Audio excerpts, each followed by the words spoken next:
H2SO4 जिसको हम king of chemical आयलाबिट्रॉल कहते हैं, ये कॉम्पिटिटिव एग्जामिनेशन में केमिस्ट्री का एक बड़ा ही इंपॉर्टेंट मालिक्यूल है। इस फैमिली में और भी मालिक्यूल हैं जैसे कि H2SO3 sulphurous acid, H2SO4 king of chemical, H2SO5 कैरोज acid, H2H2O7 oleum, H2H2O8 को मार्शल एसिड कहा जाता है।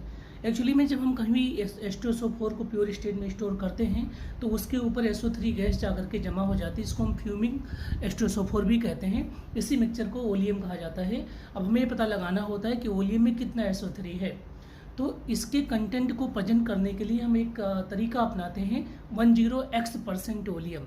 इसका मतलब ये होता है 10x में जो 100 के अलावा जो x होता है वो एक्चुअली अमाउंट ऑफ वाटर होता है, जिसको अगर वॉल्यूम में डाल दिया जाए तो सारा वॉल्यूम क्या बन जाएगा, प्योर H2SO4 में कन्वर्ट हो जाएगा। तो अगर आपसे पास कहीं मेंशन है कि 10x% वॉल्यूम, इसका मतलब है जब मैं डाइल्यूट करूँगा 100 ग्राम वॉल्यूम को लेकर के सैंपल में से, तो उससे 10x ग्राम प्योर H2SO4 मिल जाएगा। रिएक्शन क्या कहता है कि SO3 जब H2O से रिएक्शन करेगा तो H2SO4 बनेगा, जिसमें H2O का मास कितना x ग्राम, तो H2O का मोल कितना होगा x/18।